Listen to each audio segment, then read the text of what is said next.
You ever find anything in an espresso machine when you pop the hood? Lots of things with wings and tails and too many legs, for sure.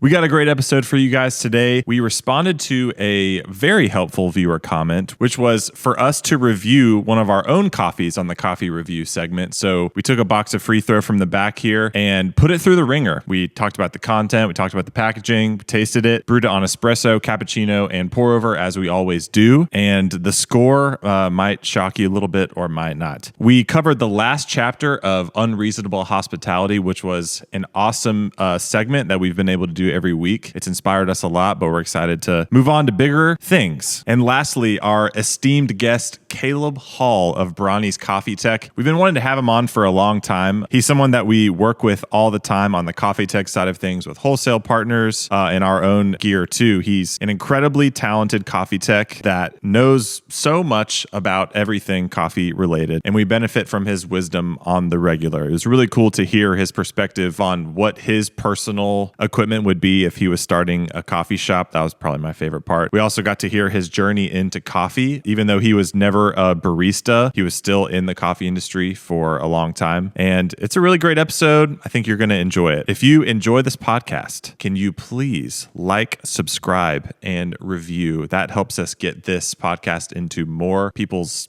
ears and brains. And we love that. We think we're good for the world and good for the coffee industry. So we want to get this out to as many people as possible. Without further ado, enjoy the show.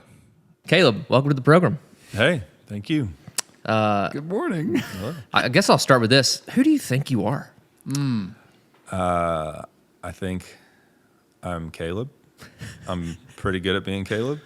And I try not to be anybody else. You're more than pretty good, Caleb. Come on. You're one of the best Calebs out there. I'm going to start asking every guest we have that as the first question. Yeah, you Who really do start you think you are? You really grill them. Or you could take that very And I'm like, positively. who do you think you are? Yeah. Yeah, I'm a dreamer. I'm a husband. I'm a father.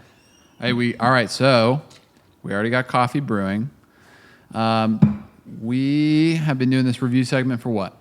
3-4 weeks now? It was time to throw our own coffee into the fray. Hey, speaking of throwing. Careful. Boom! I don't know if that's even a shot. Check this out. Right in front of your face. There you go. Yeah, so we're going to be reviewing Freethrow this week. Freethrow. We are going to try to separate ourselves from this coffee as much as possible. And that's why we brought in Caleb, Yes. the most unbiased, impartial man that we could think of. That's right. And Let's someone go. that's not afraid to, rake us over the coals, Yeah. if you will. I'm going to pour this brew I already had going. Probably not going to do the rating until Ross gets here. Yeah, but we can talk about it. maybe we can even talk about the journey, because we've reviewed big and small companies now already. And we've talked about the journey from making the most of what you have with the craft bag or the white bag and different labels and stickers and stamps. Where do you feel like we are on that journey? From homemade to streamlined, everything's printed on the box. Yeah, so we started with a white bag with a label. And I will throw up a picture. I'm not going to throw it up. That's disgusting. I will place a picture on the screen of one of the bags when we started. And we did that because we didn't have any money. And we bought a label maker and a bunch of white bags. And we rolled with that until we were able to afford custom bags. Picture also on screen now. And I think pretty quickly after those bags, we started to realize that wasn't necessarily like our brand anymore. Yes, kind of not the best timing in the world, but good timing in that we had, however long to get through those bags to be working on our new brand identity. But it was kind of funny. Well said. We reordered those bags because we just weren't in a place of having our rebranded stuff even started, really. because this. Oh, I'm sorry. traffic jam. Beep, beep. This brand refresh took us over a year to kind of conceptualize. And we have talked about that brand refresh ad nauseum in one of our podcasts. Link below. That's right. Thank you. Check out our other podcasts if you're interested in learning more about what we do and how we do it. So I remember when we started down this path, it was a big decision for us of like, we see other people doing boxes. We were like, should we do a box? A box seems easier to design. And we said, to hell with it. Let's do a box. Do you remember when we were playing with cylinder kind of models? And I think we would have gone that direction if cylinders wouldn't have been really expensive. Yeah, it was like this maybe I don't want to give too much away because maybe we'll do it one day. Oh my God. We'll do it one day. Yeah. This shot is dying right now, guys. Hey, did you stir that or what? I did stir that ad nauseum. All right, well, hey, ad nauseum, let's taste some coffee. While Ethan's tasting the coffee, I'm just going to go ahead and talk about the content of our box. Okay. I'm sorry. Now in our journey, we have custom boxes, custom colors for each menu slot we have.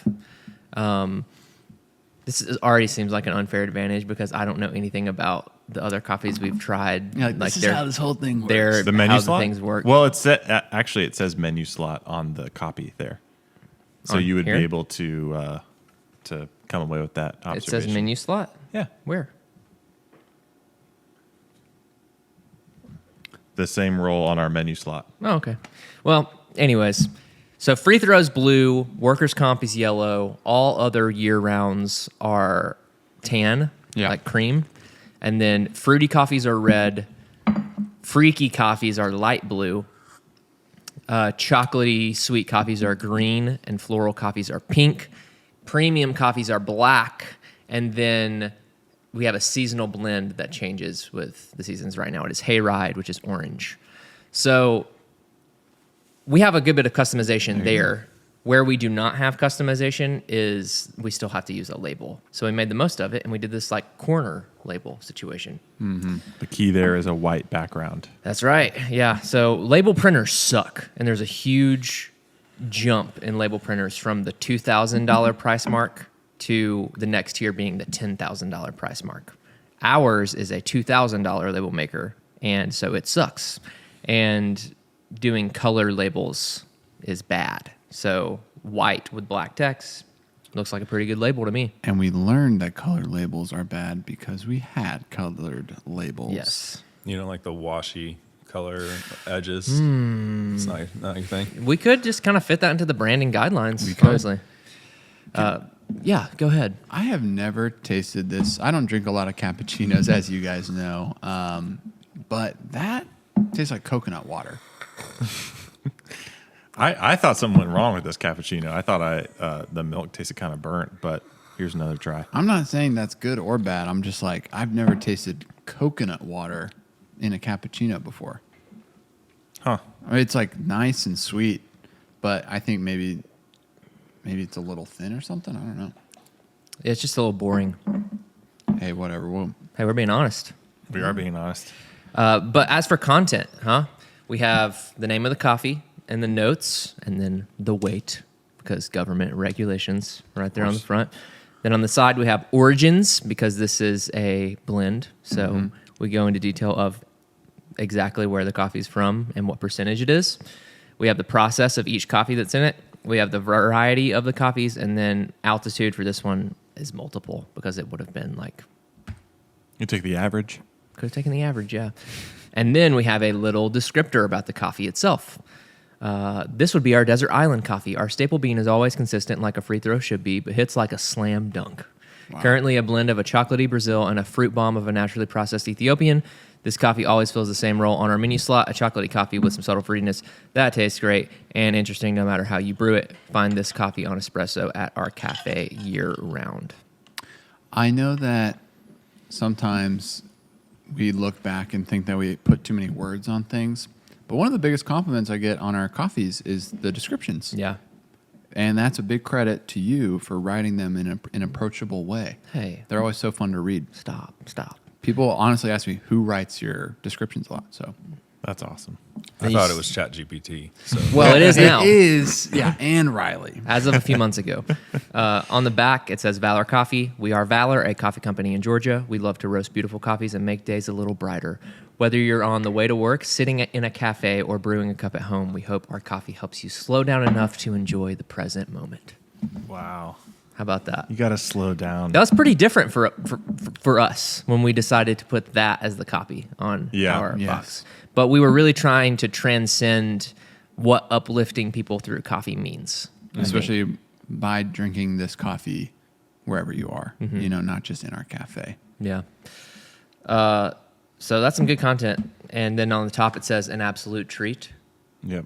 We want to say what our runner-up I think we've was. already said it. But when we were doing mock-ups, it said coffee is a fruit, dumbass. And that would not be uplifting people through No. copy or coffee. Wow, uplifting people through copy. And then there is a sticker. Yep. Here's our first UX situation. All right. You got to peel the sticker and it just broke. Well, so We're learning if something. we want to speak into that a little bit, we had yeah. it. It's a perforated sticker, but if you line the perforation with the opening of the box, typically in shipment, you can expect it to break, and then people think that their coffee has been tampered with. So then, Which it has. I'm just kidding. yeah, I mean, we reopen the boxes and like check it out just because we want to make sure it's good. Just make sure nobody put anything in there. I will say, if the sticker was a little more substantial, it would have been perfect because once you remove it, you never know that it was there. That is nice. Yep. We open it up. Oh, a little message here. What does it say, Riley? It says, all your dreams will come true when you drink this coffee. Probably. Wow. Let's see if it's true. And, we open it up. Oh, we got a custom branded bag inside. And it says Valor on one side, and it has our staircase logo on the other side. So some negative feedback we've gotten was that the bags don't say what the coffee is, so you need to make sure to keep them with the box. Into that, I'm like, yeah, That's the Fair. point. but I also get it. The box is, I wouldn't say it's to Onyx's level. Onyx, they push their box as store your coffee in the box because it is an oxygen restricted environment. Because theirs like kind of does push the air out. It leaks back in. I was going to say, I don't anyways. buy that for a second. So I'm not gonna go there. But I anytime I've had a box at home, I just keep the bag with the box personally. Caleb, Can you speak into that? as far as, do I also keep it in the box? Yeah. Ooh, good do question. you drink boxed coffee? I've had some. I did get some Freethrow thanks to the Dunwoody backing. Nice. And Thanks for that. Yeah. I mean, box coffees generally they do stay with the box because they're usually treats. Like you're proud of a Onyx box or a Valor box Yeah. in your in your little display. If you're like, we've got a kind of glass cupboard right above where we brew coffee, and it also ends up being a bit of a junk drawer, but the coffees you've got in there, are visible. So A treat. so yeah, I'd say generally boxes they Pro stay box. and pro box. Yeah. I think I'm in the same boat. I want to show the box on the counter, like next to my coffee gear. Absolutely. And that was kind of the reason we went box. Because bags, they're just, Dime a dozen. yeah. Some bags are sick. Have you guys seen the bags inside of the Big Face box? No. They're crazy. I mean, they're like this wide and just like shallow, which as far as user experience, they probably might suck. But they look really cool. I would display it on the counter. Okay. Hey, let's rip it open. That felt pretty normal. Mediocre at best. I think it's oh yeah. Oh, man, the crunch test is going to be interesting Oh, since yeah. it's a blend. We got a lot of pea berries in there. Let's see if we can get a... One of each. There's a natty. Well, hey, yeah, gonna set them up. We stratify gotta them save for them us? for our when we get to the crunch segment, right? We got to eat 4 pea berries and 1 natural bean. to get the blend. So there's your natty. I'm just kidding. That sounds terrible. There's your natty. But Okay. what are our thoughts on the coffee so far? The cappuccino is super fun. I thought the espresso was super solid. Dude, this filter is Filter's good. incredible. Yeah, well, I was talking to a wholesale partner recently on the different iterations of Freethrow, and he was saying that this iteration of Freethrow is his favorite, and I agree. And a lot of that is because this Ethiopia Work Sakaro Anaerobic Natural, it's just like ketchup. You can put on anything. And it tastes and like ketchup. And I was like, I don't know if that's necessarily. it doesn't really taste like ketchup, but It acts like ketchup. It's the same principle, But for real though, It's got to get in the copy. yeah. It'll Can you either- put ketchup somewhere on this Yeah. box? Yeah, I'll run that through GPT. But yeah, it's delicious. Are we looking to grade this content, this packaging? Yeah. All right. Let's All let right. it rip. Do you know how it works, Caleb? Just remind me the scale on All right, which was which. Content is 0 out of 5. 0 out of 5. Yeah. So 0 out of 5. Okay. All right. 1, 2, 3, 4. 5s? I- Man, all the way. I love it, and I'm sorry. It's, Okay. I It's said okay. 4. that's okay. I wanted to say 4, but I just knew it has everything I want on a package. Yeah. I'll tell you one thing it doesn't have that I want. What? QR code. I was thinking about the QR code. I was also thinking about I would like for it to say coffee on the front, a little bit more bold. I know we have it debossed, which is a cool factor, but a lot of people don't know what this is. Yeah. They're like, "Is that coffee?" And that's a confused mind does nothing. And so if someone's confused on what it is, then they do nothing. Yeah.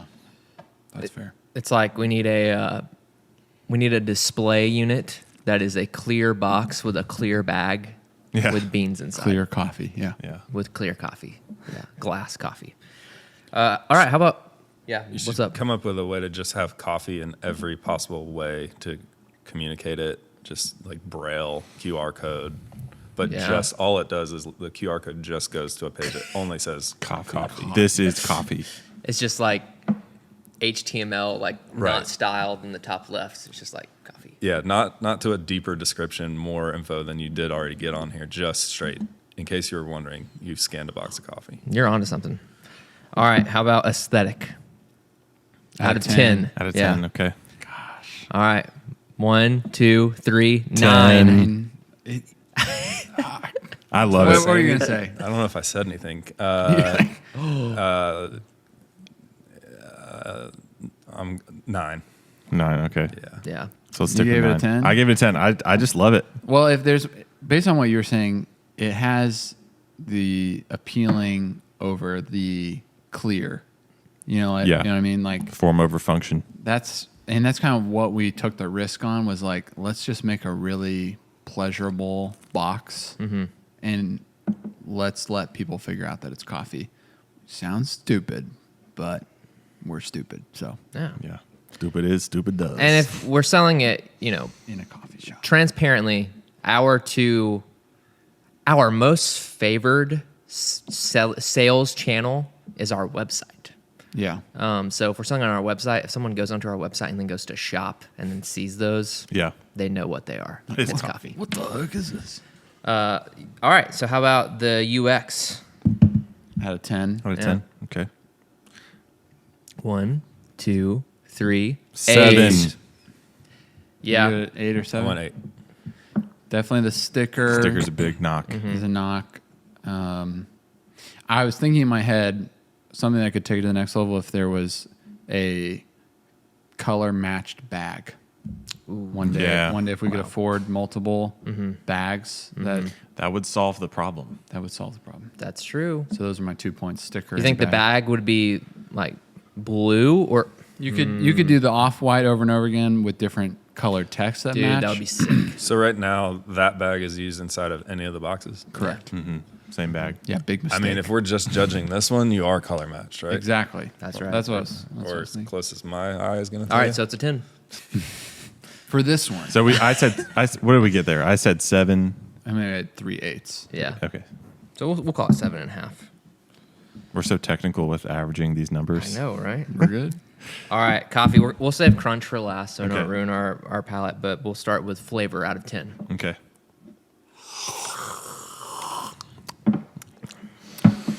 The espresso's already gone. Gone but not forgotten. All right, 1, 2, 3, 8. Eight. What'd you say? I want 8. Okay, Eight. pretty Eight's around. calibrated. I just nice. I want to drink this coffee every day, and I think there's something to it. It's like that's the reason why we use this coffee. It's the reason why this coffee is always on espresso. That's why if we have a hole in our drip menu, this might be going on drip. It's just it does no wrong. You can not think about it and drink it, or you can think about it and drink it. Yeah. Yeah. Why don't we say a few of our inspirations for this coffee? Because I feel like we should do that. And the two that come to mind for me are The Answer by Cat and Cloud. I think they were the first person I ever heard say what you just said, which was you can think about it and drink it, or you can not think about it, which is like kind of the whole thesis of our business, actually. Right. Like you can nerd out on coffee, or you can just hang. So them, and then Hologram Counterculture. We were definitely not the first coffee roaster to do a mostly chocolatey, kind of fruity blend meant for espresso that is good with milk, but also has a little bit of fruity sweetness.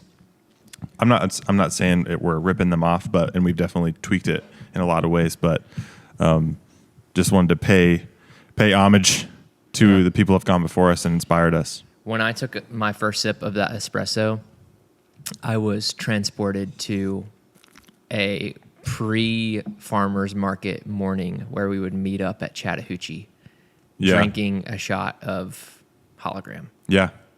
Hologram was awesome for a lot of years. I haven't tasted it in a while, but I can only hope that we maintain that level of excellence. Yeah. You had over a lot Hologram of lately? years. I have not. Yeah. That's good. You got anything to say about it? The drip was better than I anticipated. I know what Freethrow can be on espresso.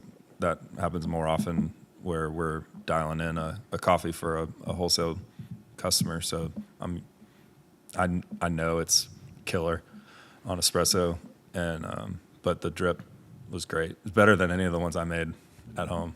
But I don't exactly have the most dialed in home setup right now. So. We like the XF, that fellow brewer. That's what we keep brewing on. It's been good, man. This extraction it tastes like a cupping. It's like perfect. Yeah. Well done.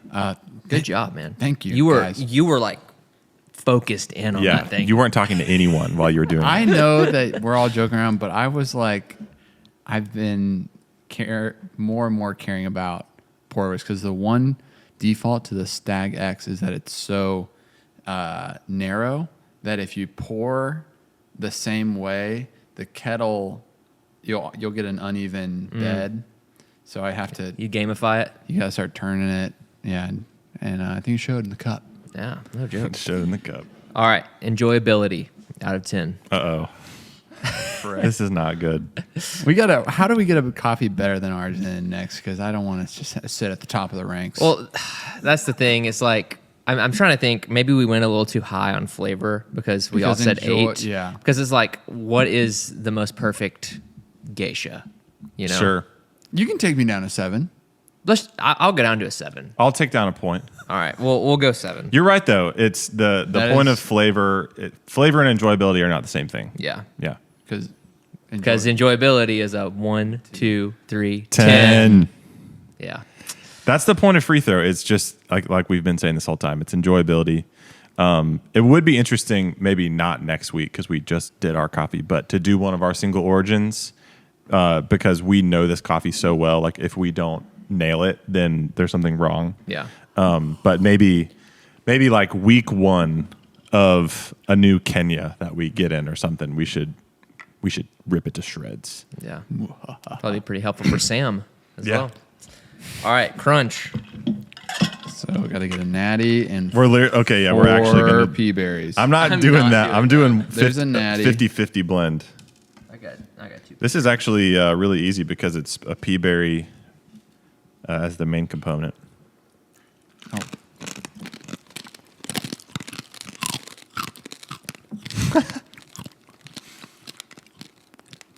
It's a good crunch. It's a good crunch. That's just like a bagel. Like a blueberry bagel, Yeah. a little cream cheese, Touch of cream Breakfast. cheese. A little bit of like kefir, you know? a little kefir. Okay. You called out kefir at the cupping table recently, didn't you? Or do you always? I do not always, and I also didn't recently. Who said kefir while we were cupping the other day? I don't know. We had it as a bag note one time. Okay, that's what it was. On like Guatemala Iglesias last year. or something. Kefir with a K. Crunch. Out of 5? Mm-hmm. 1, 2, 3, 4. It's not the perfect crunch. Hey, It- take me down to a 3. Yeah, You know this what? thing sucks. Okay. No, I think the crunch, it represents the coffee really well. And I think that is largely in part the Workus de Caro. Yep, shows up. Again, it's loud Maybe I'll and just proud. try one. Oh, All right. Our total That's fun. out of 50. It's a 42.5. I feel like that's fair. Yeah. One of the first coffees you had was like a 36. Yeah. Yeah, I it mean, was- it was mid 30s for sure. Yeah, I forget what it was called. They were the ones that gave us that T-shirt. One of my favorite T-shirts. Split log. Split log. You do wear it every other day. Every other day. Shout out Split log. 42.5. I feel comfortable with that. Not too impartial. Yeah. I mean, not too partial. is the highest scoring coffee. But for our pride in this segment and the fact that we are really just patting ourselves on the back and you're having to listen to this, you can enjoy Freethrow for 30% off if you Yeah. use code arrogance at checkout. That's fair. We'll take that hit. Entitlement. Yeah. So use code arrogance at checkout. Get Freethrow for 30% off. I'll have on the screen when that code expires, but enjoy. Man, you're really piling up your work here, Riley. I know. I just Editing. love it. I just love it. I feel like I need to insert a dad joke here. 42.5 is what, 95%?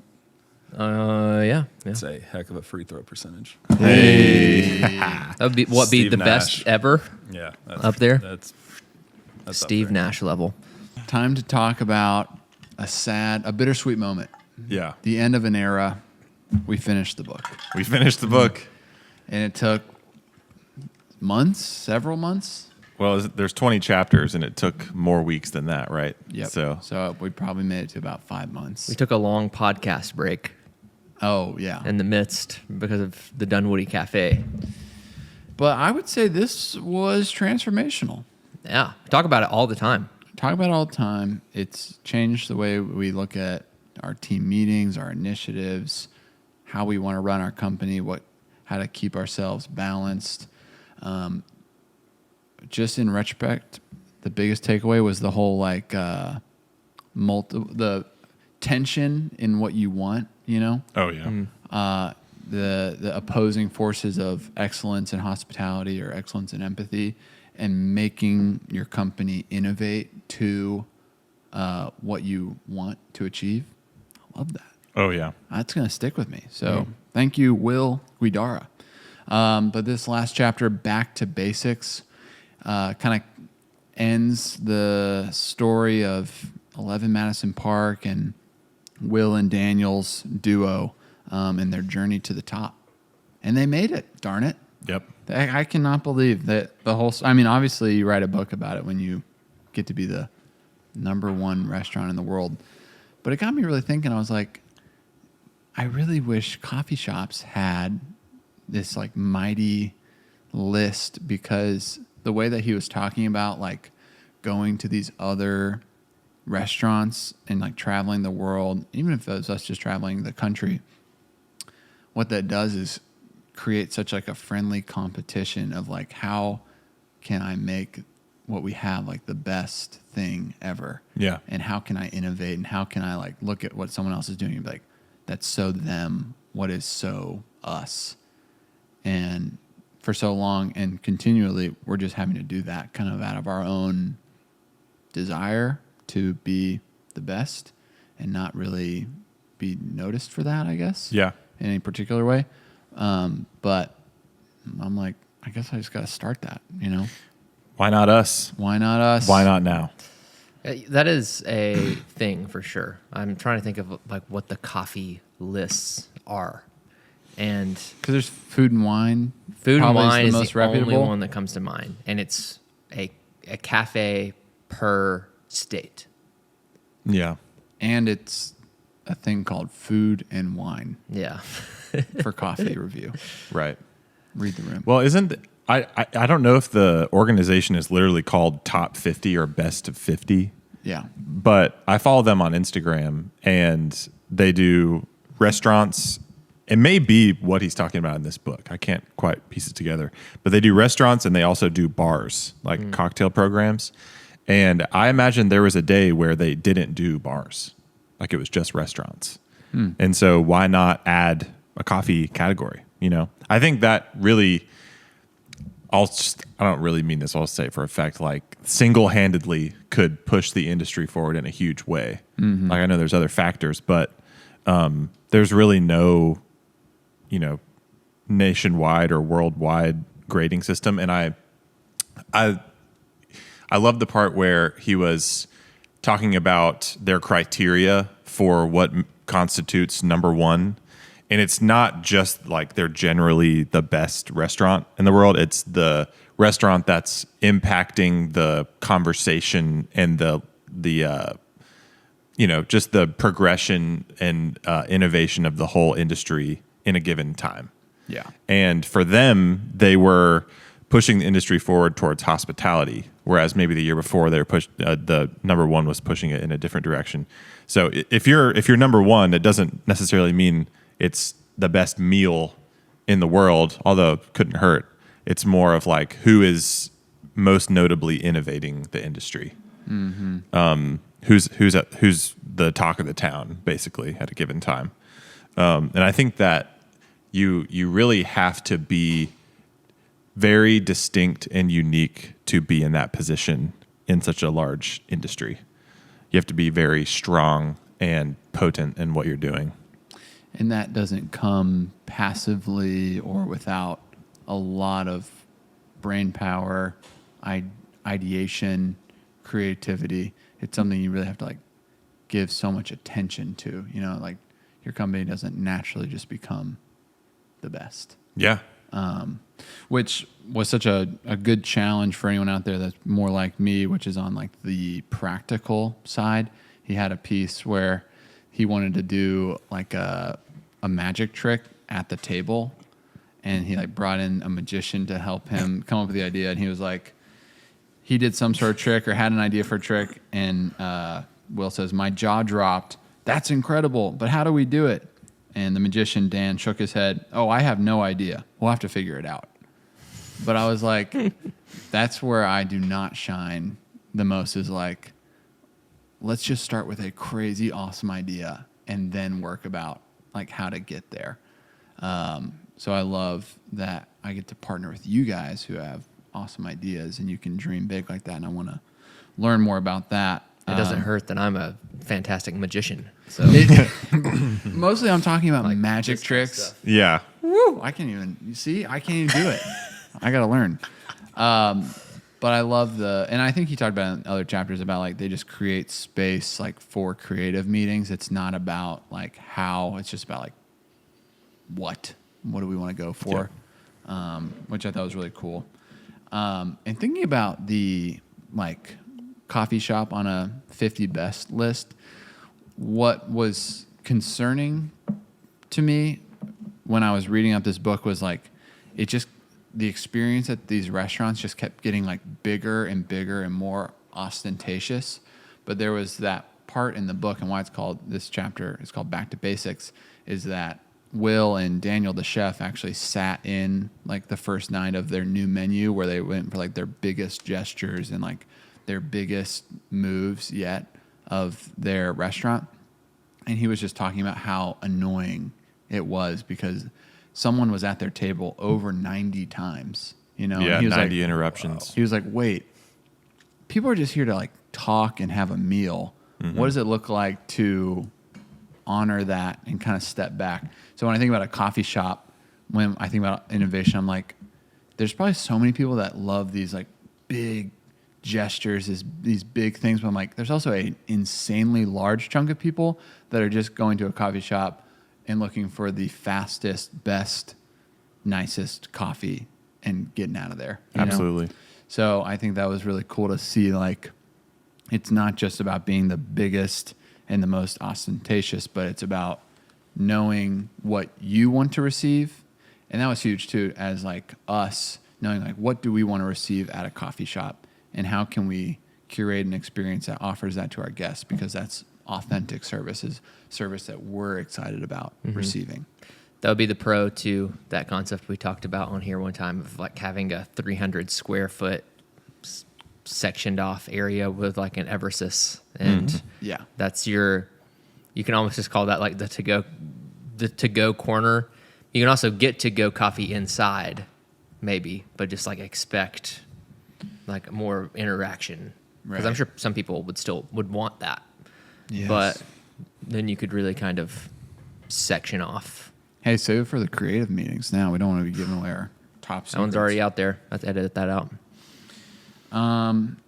But honestly, I you can have the floor next, but I'll just say I was sad to end this book, I feel like it, like probably all great things in food and bev, it seems like it kind of like came to an end. They were growing a lot, and then eventually him and Daniel part ways, and I'm like, is that just how it is sometimes? Like, you hear about restaurants and being around for like 100+ years, and that's awesome, but I mean, for the most part, people that really make big waves in the industry, I feel like decade or so, and then you're gone, or you change ownership, because I feel like you can only go at that pace for so long. Yep.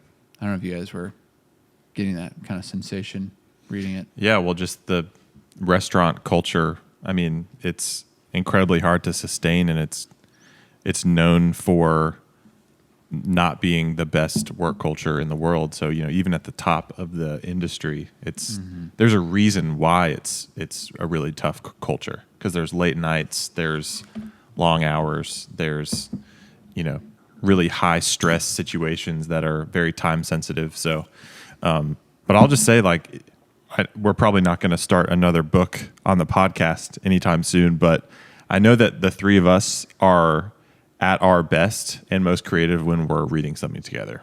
I don't know if you've noticed that over the years, but we've read a lot of books together, either at the same time or we'll pass a book around or whatever, but we should absolutely prioritize that in our relationship, because it gives us something to stoke the fire.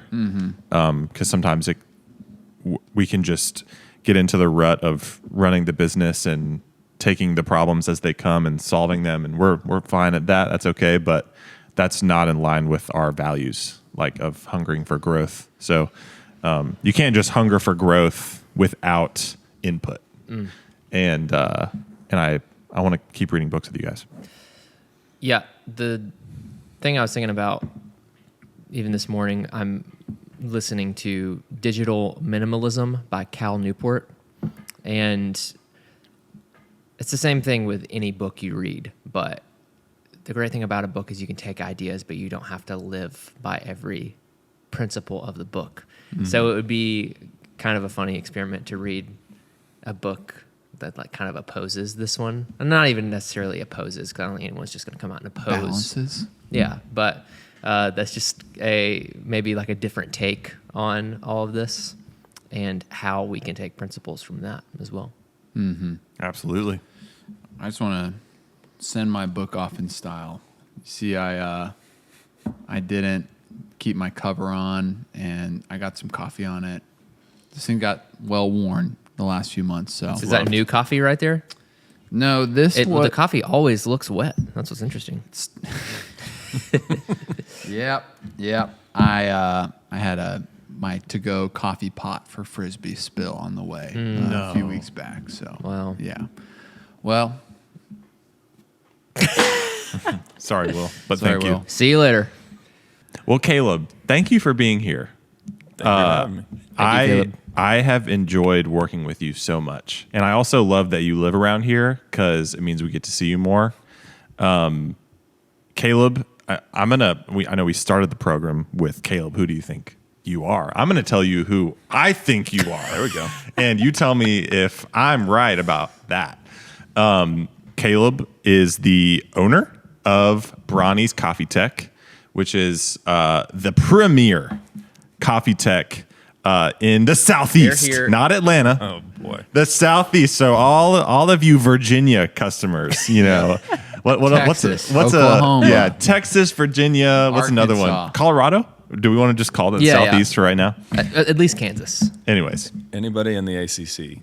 yeah, okay. Anybody in the ACC? You're going to California next year, right? Exactly. Hey. Dang, okay. For the right Anyways, price. one of the things I think about when I think about Bronnie's Coffee Tech is your dope A van. Oh, he's got a good van. I'm jealous Your of that van. branded van. It's such a flex. Picture on the screen. Oh, dang. He's racking Making it up work even for more. you. Oh, that's funny. Remind me in 30 minutes, take a picture of Caleb's van. We're not going to be done in 30 minutes. Just kidding. We might. But anyways, Caleb is a wealth of knowledge. He is also an awesome man, and he is a father. He's a husband, and he's a friend. Gosh darn it. Faithful listener of the program for a while now. So thank you again for being here. Let me ask you this. How did you stumble into a career in coffee? Such a good question, Well said, Ross. Ross. Thank you. Well said. Wow. Thank you. Well, my first job in coffee, I think, could best be described as smuggler. Smuggler. Yes. Do tell. So, high school, I was going to Nicaragua on just kind of annual mission trips with a group that my church was kind of involved with, and they literally shared a building.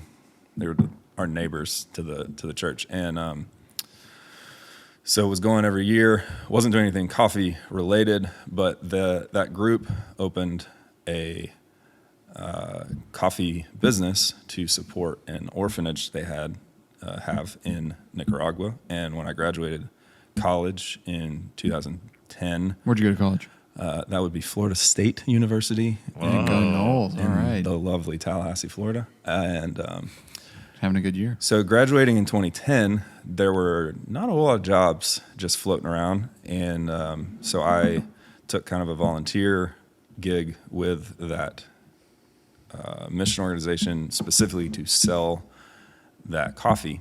And so my first month or so out of school, did an origin trip to kind of meet with the farmers, figure out, okay, what can we do to help you guys?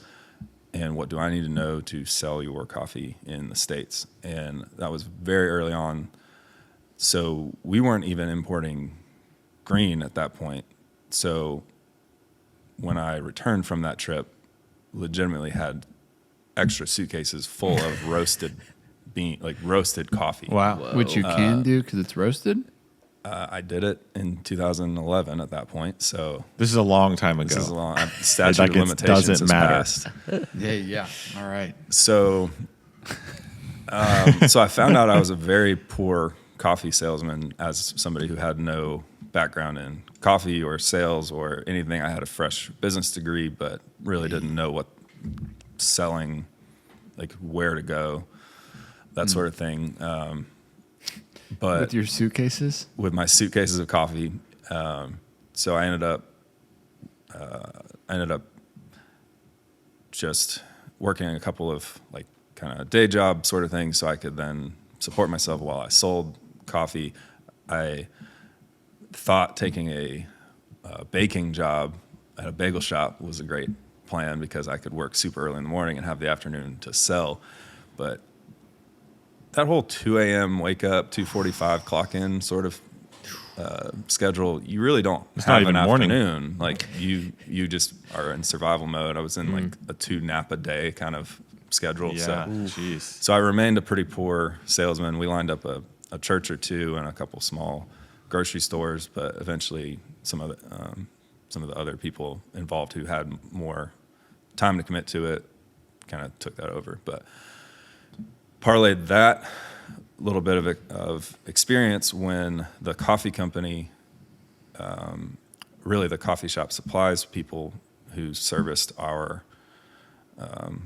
bagel shop, when they were looking to hire, and I got an interview there, the owner told me, he's like, "You're not qualified to do what I want you to do, but I've never had a 23-year-old sit in my office and talk about being on a coffee farm and, have any experience at all on that side of things." So that was for a company called KBS, who was actually birthed out of Espresso Southeast. So that was I was a Monin, Tarani, Ghirardelli, Dr. Smoothie, cups, lids, sleeves distributor for a while. And the owner was getting a coffee roaster rolling at that time. And so at one point we combined the companies.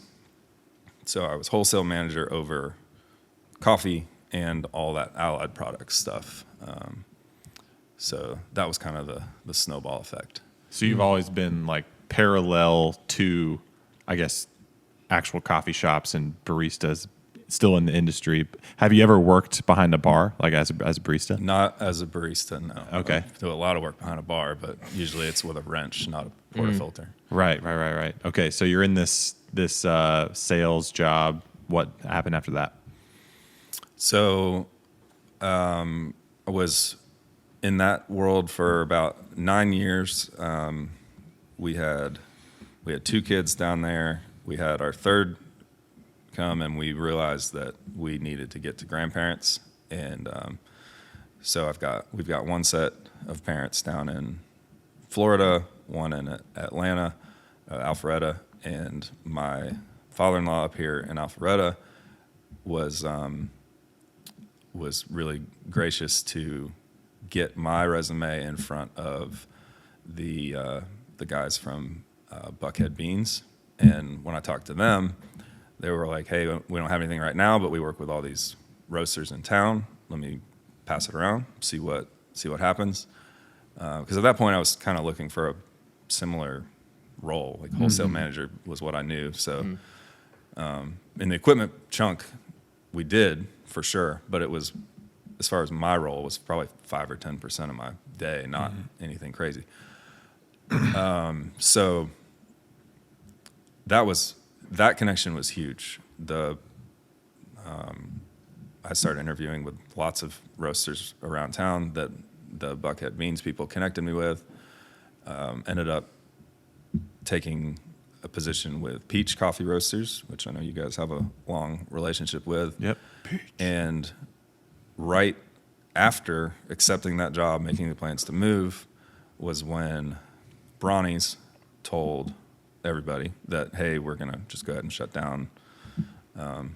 It's kind of shrunken down to a one-man show, but more than really a one-man show needs to do. Time to move on.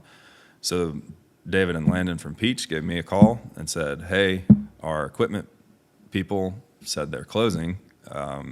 We want to know, is there, like, should we buy it? Should we buy their assets? Like, they might have something that we want." And I'm still in Tallahassee. I knew Bronnie's. I'd crossed paths with Minot a few years before in the tech world, but I didn't know anything about what their business was like. So I said, it's worth doing the math. Like, what do they own? Are we just buying parts inventory? Maybe a cool van. Very cool, man. And so my very first day with Peach, we meet with Brandon. We kind of talk it all through. We realize, like, okay, Bronnie's needs to live on as its own company. It does not need to be a service arm of Peach. It does not need to just be assets rolled into something. Like, Atlanta needs a Bronnie's. There's life here. This just needs more. It needs somebody to come in and help give it a boost. Right. And so we kind of took don't know, 6 weeks or a month to kind of figure out the details of that. And the way it worked out is I put in some money to be the majority owner operator. The guys from Peach went from being my bosses to being my partners. They're fantastic, but very much they let me run it. They're not micromanaging anything. There's no weirdness there. There's no lead mining or anything like that. It's just, hey, we need Bronnies alive and well, and Atlanta needs Bronnies, and so it's worth putting the money behind it, and essentially handing an employee over to run the business. So very incredibly grateful to Matt from Buckhead Beans for making that connection, to David and Landon for really thinking outside the box and being willing to go down that route, and then to just the Atlanta coffee community has, just bear hugged me and my family as we've kind of integrated up here. So it's been awesome. And I kind of glossed over like as small a chunk of my old job that the tech side was, it was always my favorite part. I think that the coffee industry desperately needs good techs, needs the equipment just keeps getting better and better, or at least more advanced. And so having that layer solid is so important. And so getting to do that full time has been great. That's awesome. Thanks for sharing. Yeah. And I don't smuggle anymore. You don't? Okay. So if you were to sum up what you do, like what are the top 2 or 3 focuses of your business?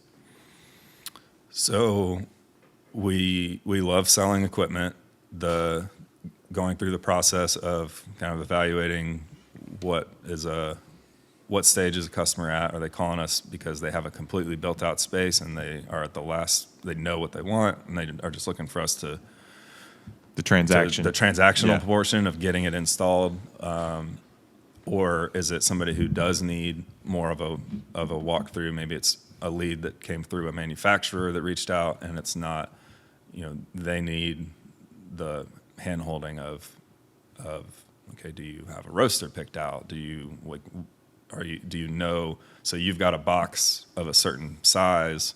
Do you know anything about your layout? Do you know anything about what traffic you expect? That sort of stuff. So that's fun. I've loved that. I did a ton of that in the wholesale world and to now be able to focus more on the coffee side and not also have to go through and pick out, okay, what size cup, like what size paper cups are you going to use? Because I'm going to have to order those for you, and what size. So that's fun to be able to devote more time and more attention to really getting people the right equipment, getting it set up properly, and then we do a ton of PM programs and reactive repairs for all different types of customers. PM being preventative maintenance. So I like to call it periodic maintenance, because preventative implies we can really anticipate every single thing and get ahead of it, when that's a little idealistic. Stuff happens. Good thing you found another P word. Exactly. So periodic means essentially we're using a list from the manufacturer of what needs to be checked on in a given time frame. Yep. We're hitting that time period. That's periodic. Getting in there, popping the hood, changing out the wear and tear things that need to get changed, and really going through and making sure there's nothing weird happening, there's no hidden leaks that might be causing issues down the line, that sort of thing. But yes. You ever find anything in an espresso machine when you pop the hood? Oh yeah. Yes. There's Rat. Cat. Cocaine. nothing. Hat. Cocaine. Hat. Bat. Nothing quite cat size that I can recall. Or living. But lots of things with wings and tails and too many legs for sure. Yeah. But Hubba. Yeah, well, I know in our relationship so far, our side as the wholesale roaster, and then your side as the equipment provider and periodic. Sorry, I almost said preventative maintenance. We have double teamed a lot of customers as far as someone that's opening a cafe or someone who's trying to revamp their coffee program. It works best if it's here in the Southeast, not Georgia, Southeast.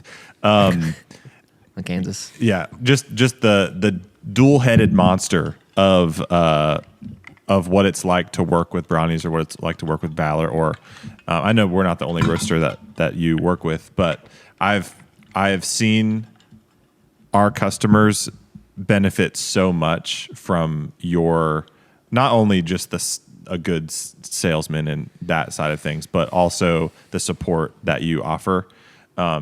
I'm thinking specifically of TBB here in Alpharetta. I feel like that was such a great double team support moment. Us on the coffee side and you on the coffee side, but also the equipment. It's been fun. It's probably really nice. I can't speak to as much, but I'm sure you guys can speak to it. Of when you're in a wholesale environment or like a new customer environment. Sometimes if they're seeking counsel and maybe they're just pretty far removed from the specialty coffee industry and they're looking for advice or counsel, and you're like, I think you should get this machine and this grinder, and they're like, that's going to be $25,000. I thought it was just going to be $5,000. It's probably nice to have like two people say this similar thing, as far as like that gap starts to close, and it's like, okay, maybe multiple people in this industry that are considered experts are telling me similar things. I'm sure that's probably brought you some solace knowing that Caleb's partnered with. Yeah. I'm solaced out over here. Yeah, absolutely. Especially just because there's a good bit of people out there that are starting coffee shops and have never done it before. Dare I say? We're looking at one right over here. Okay, tell me this. Would you agree with this statement? Most people that start coffee shops don't have coffee experience. Ooh, it probably isn't far from 50-50, and it might be more. Yeah. Most is It might maybe an be overstatement, but You it's gotta more make than your you money think. somewhere else. Yeah. I was about That's to a say, lot. baristas aren't coming into this thing with pockets full of cash. Exactly. So you're not thinking of like some master barista that's like, I'm finally ready. I've saved up all of my money and I'm ready to start my own thing. Like that. We tried to do that, but we had to do it with 3 people and it took us forever to get started. 5 ever, actually. I'm kidding. Yeah. Whatever. But yeah, a lot of times it's people that don't have coffee experience. It's very, very often seen as a second gig, meaning somebody has a career that might be a fairly early exit career, and so they think like this will be my I can move on to this and just have a cool thing. Like we had the Dothan and Enterprise, Alabama area as was part of where we covered out of Tallahassee, and there's some military bases over there that produce some of the top helicopter pilots in the world. And so we had at one point, we were working with 3 different like Apache and Black Hawk helicopter pilots to get their coffee shops open that they were going to run when they got out of the service. Yeah. And it's like 0 food service. They had not been talking. These are big enough communities. Interesting. That they had independently come up with this idea. Wow. And they were putting them different cities. It just because we were in that general area, we ended up talking. We ended up being the source for equipment and coffee and consulting and stuff. And so that's something where it's like an early exit, first career, moving on to like they know they got to keep themselves busy. Mm-hmm. What sounds fun? What can I put down on 30A? Let's open a cool coffee shop. Yeah. And have a day job. Yeah, close at 2, go catch some waves. Sounds pretty good. 30A. Heard the waves are huge. Glass. Ethan, you've What are never you even talking been there. about, dude? I. That brings me to a question.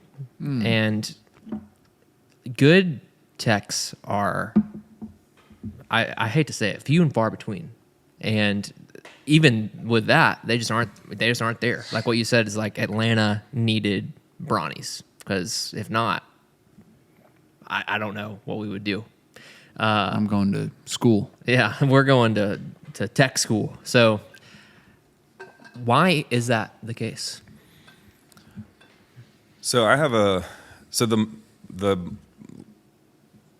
the largest supply, I would say, of experienced techs are people who came up through a coffee roaster that was big enough to start a tech department. And that's a rough launching point, because you are generally, some companies do it much better, but generally you're seen as a necessary evil at best. Your job is to keep our customers' equipment alive at all costs so we can keep selling coffee. Because if they're down, they're not making money, and we, meaning the coffee roaster, is not making money. So that's a rough work environment to be in, because you are expected to be Superman, like any time of day, any distance, like you like figure it out and be cheap while you do it. So, and I fully know there are exceptions, but for the most part, coffee techs that start on the roaster side are usually undervalued and asked to do just, overwork kind of things. So that leaves companies that are coffee tech companies, that leaves them trying to hire people that do not necessarily want to be coffee techs anymore, because they feel like they've burnt themselves out on that career path. It's trade adjacent, so you aren't an electrician, you aren't a plumber, you don't have any sort of a hydraulics certification, but you need to know all of those things, and you need to be comfortable with all of those things. And so so there's not necessarily, and it's also a fairly new industry. Like the equipment, like when specialty coffee started rolling, you could kind of rely on the refrigeration companies, the other restaurant type companies to sort of figure it out, get the equipment running. 10, 15, whatever, last 20 years, you really do need you need somebody to focus on it, because there's so many more types of equipment and they're so much more complicated. So finding people who have spent any time in the industry is just because the talent pool is just not there yet. So there are groups that are working on that. The SCA got the Coffee Tech Guild rolling. They have a curriculum going for coffee tech training. I just 2 weeks ago sent one of my new techs up there but so far that's 1 week, and they're working on getting to the next levels of more in-depth training. But really there's not any schools that have more than a week or two worth of training ready to go. And like I said, not an electrician, but you need to know electricity. Not a plumber, but you need to know water. And so imagining being ready to work after a week of training is crazy. Well, training on the job is so high risk too, because all this equipment is so expensive. Right. And kind of every time you go to a job, your customer is at their wit's end. Their machine's broken, or I know some are periodic maintenance customers, but like to be fresh out of that school, only a week of training under your belt, and maybe you're handy with a wrench or whatever, but to walk into just a bunch of disgruntled customers and like be Googling stuff on your phone is not a good look. No. And I just imagine that's very difficult. Yeah, and using him as an example, he's specifically done a ton of ride-alongs with us already. He did that. He did that 1 week with Trailblaze Coffee Academy. Brady Butler, thank you, sir. And he today is at an Eversys training down in Orlando. So like I'm actively pushing to get him as much manufacturer level training as possible. And he's doing a ton of on the job training with us. And those are all things that are expensive. Those are all things that are a cost, but long term, a untrained tech is going to be way more expensive to me than a trained tech. Oh yeah. And yeah, I can't send untrained techs into places and expect to keep the customer. Like, I mean, it's just that just doesn't work. And so that puts us in a weird position because when I bought Bronnie's, it was me and Brandon, and so and Brandon is I would say still vastly more talented tech than I am. I've had my own level of on the job training to get to where I'm at. I own it, so I'm not going to let anything fail. So I'm just out of sheer tenacity, I'm just not going to give up. So like that for a while was my best attribute as a tech, is just like I will pay for it if I break it, I'm paying for it. Yeah. And I'm not going to leave somebody hanging. It's a big advantage. Yeah. And so trying to impart that to my techs of like, guys, do what it takes to get the customer going. If you make a mistake and you break it, like, it's okay. Caleb will buy it. Well, Caleb will fix it. Like, put the blame back on him. Just don't get paralyzed and don't make it, and not make a decision. Just keep moving. We'll make it right. Yeah. You miss 100% of the shots you don't take. Wayne Gretzky. Michael Scott. Wow.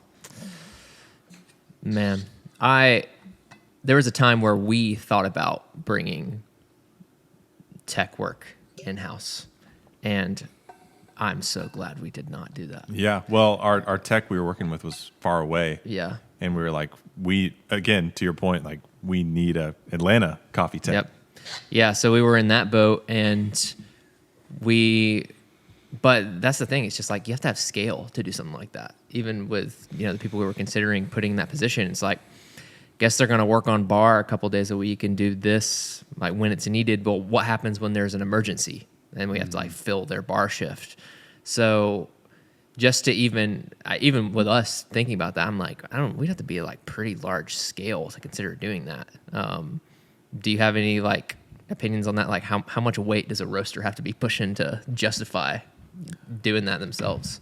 I've never thought of it in terms of weight, in terms of pounds, but I think the break even I've seen in the past is it's somewhere around 200 wholesale customers, because you've got to account for, okay, how many of them are on a PM program that I can put on a schedule and say my guy is going to be there 2 times a year, 4 times a year, whatever, 1 time a year, depending on what kind of customer. And like, okay, that fills up so many days in that tech schedule. And then, okay, we hope we're going to sell this many cafe packages, so he's going to need we're going to have some time, he or she is going to need some time to bench test the equipment, install the equipment, all that. And then also the reactive stuff. It feels, as a roaster, because the problem it becomes all encompassing when you have a customer who's down, it feels like a massive thing. Yeah. But it really might be 90 minutes for a tech, or 3 hours or something, and so that is very hard to translate to actually have a position for somebody. And yeah, when folks have a roaster who's handy, and then all of a sudden you've got a wholesale customer 3 hours away, like that's a whole day of roasting you're not getting to because your guy is gone. Yeah. and the parts stock and everything, and then how tight can you keep the equipment mix to where your person can even have a hope to know what they're walking into. So 200 is the number I've heard as kind of like where it starts making sense to bring this stuff in house. And I'm all for customers learning a lot of the basic things. Like a ton of the basic stuff is great, and there are gasket changes and burrs and grinder stuff. Like a lot of those are things that you can learn from YouTube without putting anybody in danger. Yeah. That sort of stuff. Once it gets a little bit past that and you're dealing with 220 volts, you're dealing, those are things like put the liability on someone who has the liability insurance, like has insurance for that. Yep. And has the skill and they're dedicating their chunk of time to come do that for you versus try to fit it in after hours. You screw up, you're not ready to open the next day. Well, I wanted to get to that today. We have a lot of people that are listening that are starting a coffee company, whether that's a cart or a coffee shop or a roastery. We've got people that have been running stuff for a while. And I wanted to hit two main points. One of them was the importance of a relationship with a coffee tech for that person. And then also, what are the things that they can learn to just to familiarize themselves with their equipment? And I'd love for you to answer that first. If there's someone in Texas that's trying to start a coffee cart, and they're picking out their espresso machines and they're looking to be in coffee for a while. Let's just say they took a similar path that we took as far as coffee cart pop-up coffee shop thing. And they want they're full-time with their business and they want to keep their equipment lasting for a really long time. What are the 4 or 5 things that they need to focus on to familiarize themselves with their equipment? And I guess just what maintenance can a coffee shop owner do before they call in a coffee tech? There's a ton of cleaning that can happen that can prevent a lot of issues and can turn out to be what solves the issue. Yeah. There's a ton of okay, have you tried back flushing? Yeah. Have you tried back flushing for 10 straight minutes? There's a ton of okay, let's open the grinder up, let's run a vacuum and then see okay, did somebody try to get a gumball out of it and they threw a nickel in there? Mm-hmm. Again. And I thought we were going to stay away from stories about us, but that's thanks, fine. Caleb. I didn't sign that page. Existing or somebody who's looking to get started? Existing. I mean, once they already have the equipment. Right. Okay. So existing, once they already have the equipment, I would make sure they have a good handle on their water. Atlanta area is blessed with wonderful water for coffee equipment. Mm. It is almost so pure a lot of places that you don't get as great a taste as you want because there's not enough minerals, whereas so many other places in the country are running water into their equipment that can destroy their equipment in very short amount of time. Mm. So because it doesn't have enough minerals. Other places that have generally too much, or okay. a mix that is a mix that can be corrosive, or a mix that can build up scale fast. And so that's where I think a real deal coffee tech company can separate themselves from just somebody who can maybe fix the equipment. Is can they evaluate what you've got and honestly tell you here is what you need to keep this equipment alive? Because it's really frustrating for a lot of people in a lot of parts of the country where they do spend $25,000, $30,000 on their equipment package and they use the same $200 filter setup that works great in Atlanta, but they need a system that is a 1,000 or 1,800 or 2,000 if they want to keep that equipment alive. So what's coming in would be the first place to start. Like, are we actually going to be able to keep this equipment alive running just our normal daily business, just the water coming in? And then having somebody pop the hood every 3 months or 6 months to evaluate, is there anything happening in here that we're not seeing on a day-to-day because we're outside the machine. There's cups on top every single day. It's loud enough in here that we wouldn't hear a hiss, like we wouldn't hear something. So having somebody whose job is to open it up, take a look, see is there anything weird happening is crucial. I mean, things can go unnoticed and just cause thousands of dollars in damage. A tiny little leak can just can eat away at something that if somebody was in there regularly checking on things would be an O-ring and fixed. Right. Versus you got to replace a whole group head on a Strata or Linea PB or something like that. So having somebody at least on a schedule take a peek is big. But there's a lot of the manufacturers have tons of videos on a lot of the smaller things, the gasket changes, the flow rate tests, the things that will tell you the health of the machine and tell you whether you need to investigate deeper. Yeah. What about grinders? Clean them way more often than you think. They're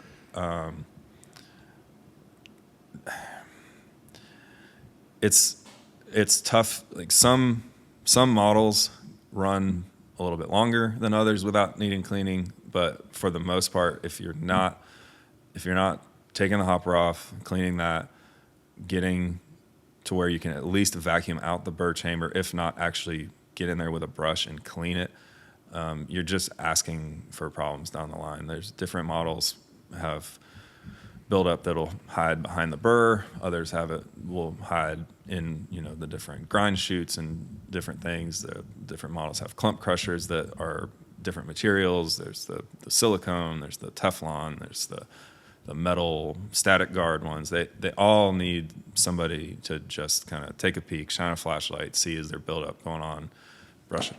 Ooh, my phone tried to make a jump. Brush it out. I have to ask, what is your favorite form of clump crusher? Favorite? Because I've thought about this a lot, and I want to hear your favorite take. Form of clump crusher. Ooh, it's a tough one. I know it's tough. For example, we talked about how the Anthem Scody has the spring. Yeah, the spring, and then but like coffee remains. Mm-hmm. So purging and dialing in can take a little longer. Whereas create a little more waste. Yeah. Whereas the Simonelli Mythos has got, at least that one has got the plastic teeth that go together, and clump crusher is necessary because it's the espresso grind is so fine that it clumps together. And if you're grinding at a high speed, then the clumps will just stay intact. And so, I mean, does pretty much every espresso grinder have a clump crusher? Yeah, at this point, every legitimate commercial grinder has one, for sure. So which one is like the easiest to work with, the most effective? I know we're not trying to play favorites here, but your personal. The newer, that's tough because they all have strengths, they all have weaknesses. The easier from a user standpoint to work with, the newer Mazzer grinders have a just quarter turn and pull out sort of mechanism. I think to get to that, I do think there are 2 Phillips head screws, so maybe not quite just reach in there and turn it. I was been really impressed with those. That line has only been out for a couple years, so we'll kind of wait to see like what is the life cycle on them. They look, and the build quality seems awesome. I'm more positive on the Mythos line than you guys have been, but I also, Hey. I mean, just. I mean, you would know better than you us. listen But to they're That's true. but they're completely they're releasing a whole new version this year that I haven't gotten to play with. Other We've than a got an couple old times one. at the SCA. So Crazy old. so where things are based on different age of the technology and everything, they all have their shortcomings. They all need love.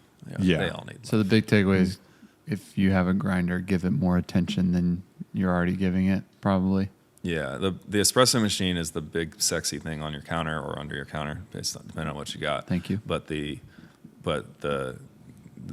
grinders are more.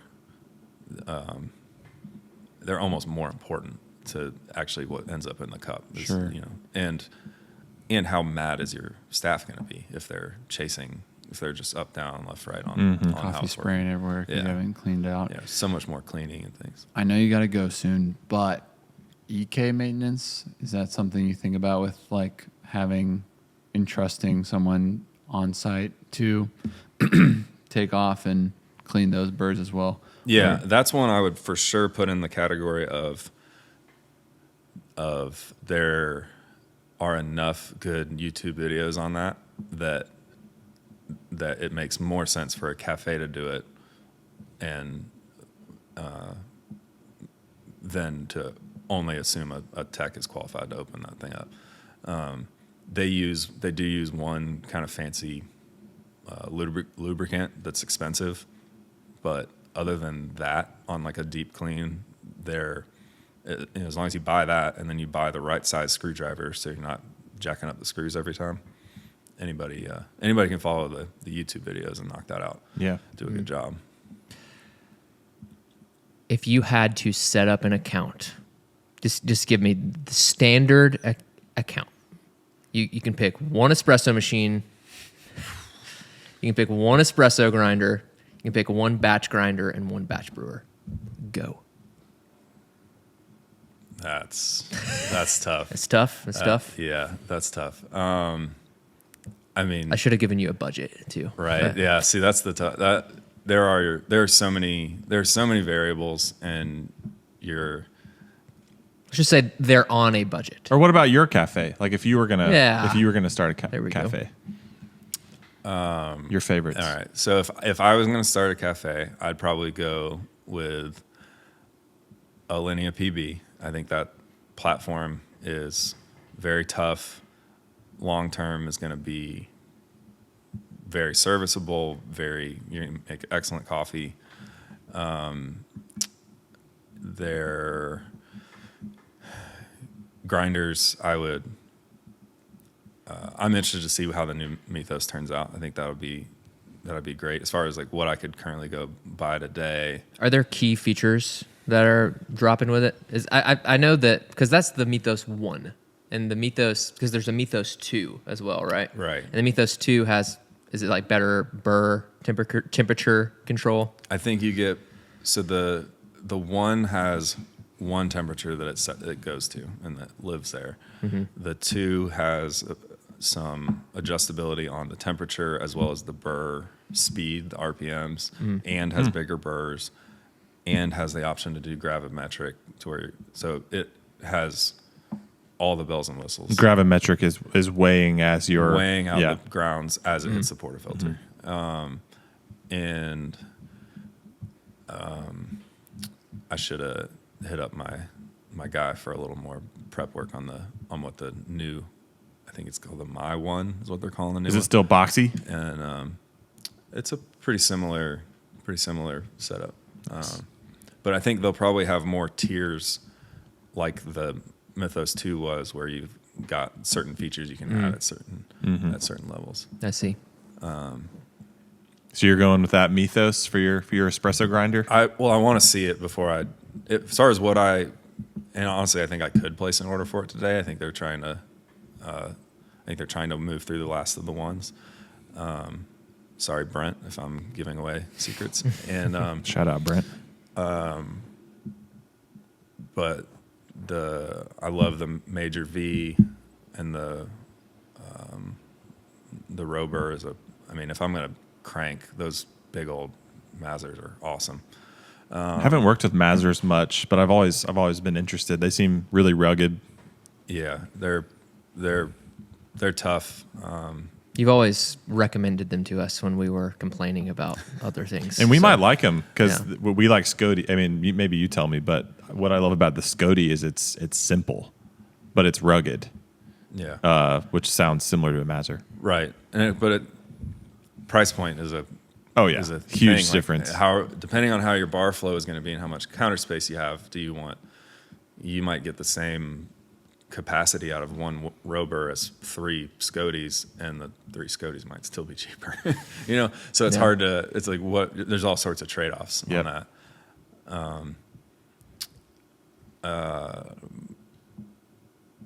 As far as in the brew world, I don't feel like there's a massive product difference between Bun, Curtis, Fetco. Yeah. Fetco for me lately has been fantastic to work with, whereas Wilbur Curtis was bought by a bigger company and it's kind of just become kind of a corporate behemoth that you don't necessarily know who you're going to get when you try to talk to them. I noticed. Yeah, and No offense. Bun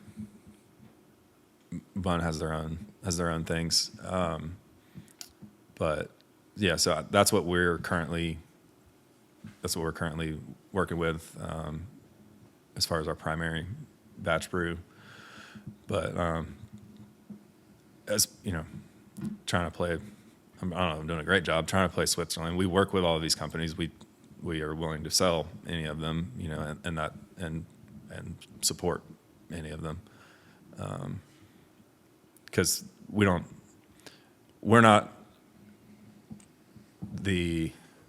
only service what we sold kind of position yet. I don't know, I say yet. We may never get to where we just decide we're only going to take care of what we've sold in the first place. In that case, can you get that brewer working for me? Yeah. At Fetco back there. Yeah. It's a brick. It's a paperweight. We got it for free. Yeah. It's a good starting place. Okay, so all-purpose grinder. The Guatemala 2.0 is awesome, I think. Wow. Okay. Well, I was going to Hot ask take. you. We're EK43 lovers all day. What's your number one alternative? So it'd be Guatemala. I think so. Which is also a Malkuna It is, product. yeah. I've never seen anybody try to have it also be their decaf espresso or their single origin espresso. So I can't speak to how well can you truly get that product too, but from like a build quality standpoint and everything, I think they're super clean, super nice. And Mazer has a EK43 shaped thing, Yeah, right? They've got the ZM, and it has a ton of features built into it with auto. It's got the screen on the front and everything. It remembers your grind settings and has a motor in it, 2 motors in it, because one turns the grind, turns the burrs, one sets the grind for you. Wow. Okay. Yeah, it's wild. More stuff to break. Okay. Last question. Is automation the future? I think, is it the only future? No. Is it for sure a massive part of the future? Yeah. I mean, that's why you're sending your tech to Eversys training, right? Right. Yeah. There are so specialty coffee and good coffee is becoming so much more of an expectation, and there are so many use cases where having trained baristas or enough trained baristas just isn't a reality. Yeah. So equipment that can automate getting good coffee, arguably specialty coffee, out with minimal barista level interaction it's just part of the landscape now, and is only gonna go up. So if a wholesale roaster, if Valor wants is approached and a customer wants to present Freethrow well, but they just can't keep staff or they can't get enough trained people, or it's just a scenario like a restaurant or something where they're just it's just not their core thing, but Valor still wants Freethrow presented well. You kind of have to look at automation. And so for my entire time in Florida, there it seemed to be no super automatic machines that could put out a cup that I would ever be proud of. And so I avoided them at all costs and would never touch them. The last few years, I think that's changed. I mean, I've had some incredible shots of Freethrow off of a Cameo. And so yeah, I think that's part of a significant part of the future. I don't think it's all of it, because I think companies like you guys, that the face-to-face interaction is so important. That customer service aspect is so important that you still want to have trained baristas presenting your product. I think we would have, you and I would have had 3 Eversys sold together by this point if Eversys made their espresso machines look like espresso machines. Yeah, I think that's the next step. Because for sure. people, that is the thing. Like, I mean, how many times have we been in that situation where, they want good coffee? It's hard to keep staff, the things you said, a lot of times. And so it's like, then I'm like, ooh, Eversys. Yes, I get to work with an Eversys. And then I show them a picture of it and they're like, yeah, I don't like that whole just press a button, espresso comes out thing. And I get that. And that's one of the reasons why we haven't done it yet. Because we've talked about Eversys so many times. But just the customer perception when you just see a big box on the counter with a bunch of buttons on the barista side is not what a lot of people are going for. I know they have different models, but I feel like all of them just kind of look like super autos. So far, yeah. I'd be interested to see what kind of changes they make. What was that one you showed us that was under counter? Mavam. Was that a Mavam? Yeah, they've got one, and I'm drawing a blank. There's at least one other. There's at least one other that's working on that. That's what I'm interested in, and that's even. I think you were at SEA, and you might have mentioned like anything you guys want me to take a peek at, and that was. I was interested in that. The Mavam? Yeah, because what is that real quick? It's just, so modular, like a mod tap, bar. like a mod bar. But under counter, you have the unit includes a grinder, and it's like basically a peak inside of it, right? It's or something of those sorts. I can't remember. You might, but I think it was Ditting Components, which is So even with us thinking about adding a third tap in Dunwoody, don't tempt me. it's like, should we add a third mod bar tap, or should we add that? And then we're just dishing out espresso all day. Because if it tastes great, so all it is a tap that comes out and then a spout. Press a button and espresso comes out of it. One espresso, please. Yeah. All the old world baristas are rolling in their beds right now, or wherever they are. Their beds. I was gonna say graves. I'm like, they're not dead, but they are in the bed. They could be asleep right now. No, dude, they're opening. Hey, last question. Did you have fun today? Yeah, absolutely. That's what it's all about. That is what it's all about. Tell us how we can reach you, and by we mean the listeners, when they want to install when they want their periodic maintenance plan. Yeah. So Bronnies.com is the website. There's a couple of different versions of the contact form there if you're looking for PMs or if you're interested in buying some equipment. I'm just Caleb@Bronnies.com if you want to email me. And you do national sales as what? Like, do you do that, or is it just local here? As far as sales and install, we're for sure just in the region, but we we are we're really getting connected with a group that is helping to kind of connect good techs. I think we're trying to land on what the final name is going to be, but Service Layer is the name that they're kind of operating under. And so I've got really good tech connections that are starting to really span longer out of the region. And cool. So we're doing it's been really cool so use case, or kind of a case of it, was a company that sold some equipment and really got a good relationship going in Austin. That customer contacted them and was like, "Hey, we're opening another one of these in Atlanta, but we really like you guys. Like, we'd want to buy your equipment through there." And so that company got in touch with me and was like, "Hey, we need somebody to white glove this, really do a good job." And so we essentially kind of split the sale. Oh, that's awesome. Like, we're handling the install and the warranty and that sort of thing. And that relationship is extremely important. And so absolutely they should keep a healthy chunk of that.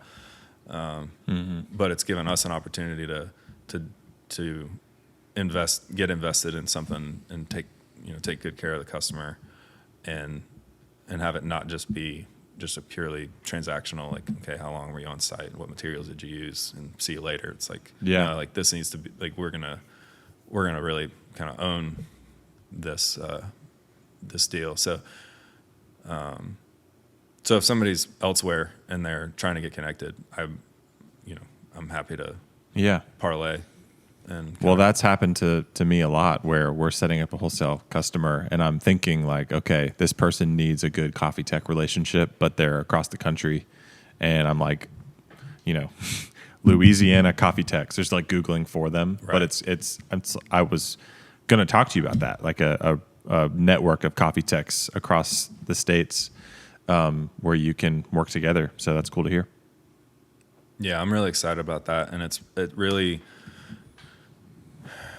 there will always be a place for some of the online retailers to just kind of figure it out in places that are far flung and all that. But when there's an option to work with a local service company, those sales are important.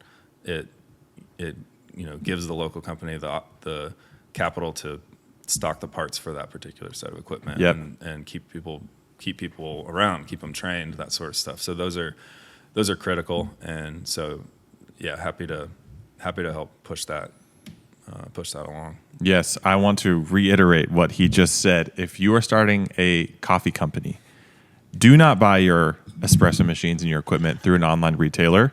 Look at what coffee techs are in your area and buy equipment through them, because that helps coffee techs exist. And machine sales, equipment sales are one of the main drivers for them.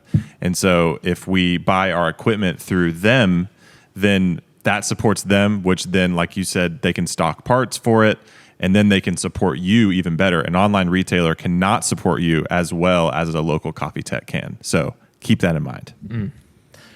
Caleb, thank you for coming on. Thank you. Yeah, It's been a thanks pleasure. for the opportunity, guys. If you've enjoyed this podcast, you know what to do. Like it, hit subscribe, and review us on your podcast app of choice. Follow us at Coffee Sometimes Pod on Instagram. And that's going to do it. Peace. We love y'all. Bye. Adios.